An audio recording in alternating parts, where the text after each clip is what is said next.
rentrer à Oradour pour passer le dimanche chez mes parents, qui habitaient un petit village de la commune à 2 kilomètres du bourg. Là. Et donc ce samedi-là, le 10 juin 1944, comme d'habitude, je suis allée vers 18 h prendre le tram qui venait à Oradour.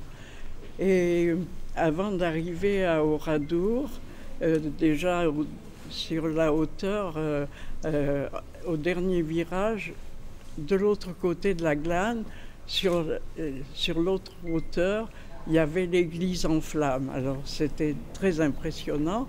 Et puis à droite et à gauche de la route, puisque le tram suivait la route, il y avait plein de soldats et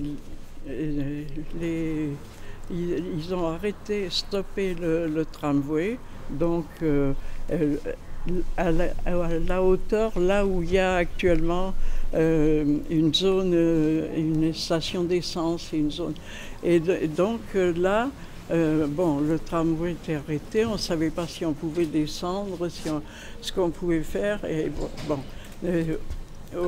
on a vu mettre le feu parce que en dehors du bourg lui-même, ils ont aussi incendié les hameaux qui se trouvent sur la route de Limoges avant d'arriver à Oradour. Donc là, un SS est venu nous donner l'ordre aux voyageurs à destination d'Oradour de descendre. Nous sommes descendus, nous étions 20 et ils nous ont emmenés à travers champs et donc pas dans Oradour parce que tout Oradour était en flammes à ce moment-là. Hein. Donc ils nous ont emmenés à travers champs et un SS nous a dit « Les femmes et les enfants brûlent dans l'église ». Alors ça, nous ne pouvions pas le comprendre, pas le croire, mais comment est-ce que nous ne savions pas ce qui s'était passé dans la journée. C'était 4 jours après le débarquement en Normandie. Bon, c'est vrai qu'il y avait un développement des actions des maquisards. Qu'est-ce qui s'était passé à Oradour? Est-ce qu'il y avait eu des combats? Nous ne savions rien, nous arrivions là tout à fait dans l'inconnu.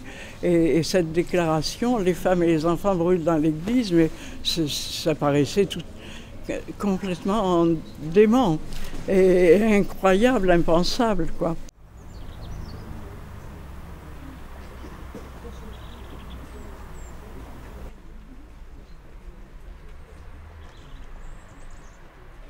Bon, donc ils nous ont emmenés et ils nous ont arrêtés dans un champ.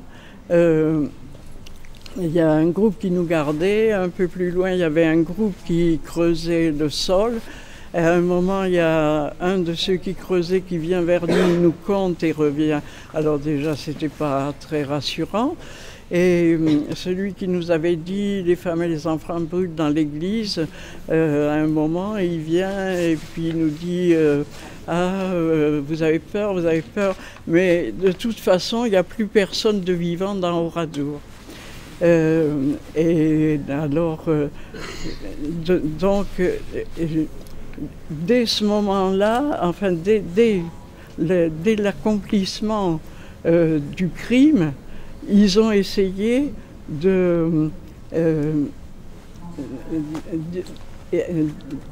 comment exprimer, de créer la version négationniste. Le gars, il nous sort une grenade de sa poche. Vous savez ce que c'est, ça? Ben, c'est une grenade américaine, il y en avait dans toutes les maisons. Hein? C'est comme si c'était possible d'avoir des grenades américaines dans toutes les maisons. Bon, donc voilà, tout ça ne nous rassurait pas beaucoup sur notre avenir immédiat. Et puis vers 22 h, On était arrivé, le tramway était arrivé vers 19h15 par là. Hein. Bon, le temps qu'on nous fasse descendre, etc. Et puis on est resté assez longtemps dans ce champ. Et donc, un officier est arrivé. Et alors, moi, comme je travaillais à Limoges, j'avais ma carte d'identité avec mon adresse à Limoges, je me suis précipitée avec ma carte. Nous ne sommes pas d'Oradour, nous sommes de Limoges, nous allons dans un village passer le dimanche.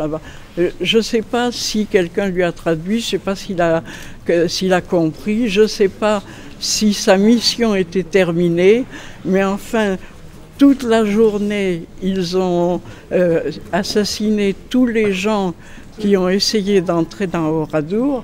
Et là, il a dit « Raust ». On a compris qu'on pouvait partir et on est parti dans la direction opposée à Oradour. Et quand on est arrivé au village Les Bordes, les gens étaient sur le seuil de la porte, ils se sont précipités vers nous. « Ah, enfin quelqu'un qui vient d'Oradour, vous venez d'Oradour, qu'est-ce qui se passe? Où sont nos petits qui ne sont pas rentrés de l'école ?» Et oui, tous les enfants de la commune étaient à l'école à Oradour et donc les enfants n'étaient pas rentrés. Alors bien sûr, nous leur avons dit que nous ne venions pas d'Oradour, que nous étions dans le tramway. Et surtout, nous ne leur avons pas dit ce que le SS nous avait dit, parce qu'on ne peut pas le croire. On ne voulait pas le croire, c'était pas possible. Voilà. Donc, on a passé la nuit avec ces gens-là à échanger nos angoisses réciproques. Hein. Et puis, le lendemain matin, on a découvert l'étendue de l'horreur du massacre.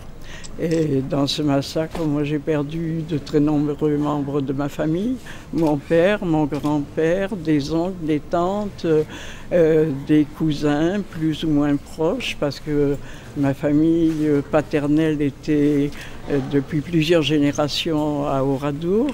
Et donc, voilà, le plus jeune de mes petits cousins avait 12 jours. Voilà.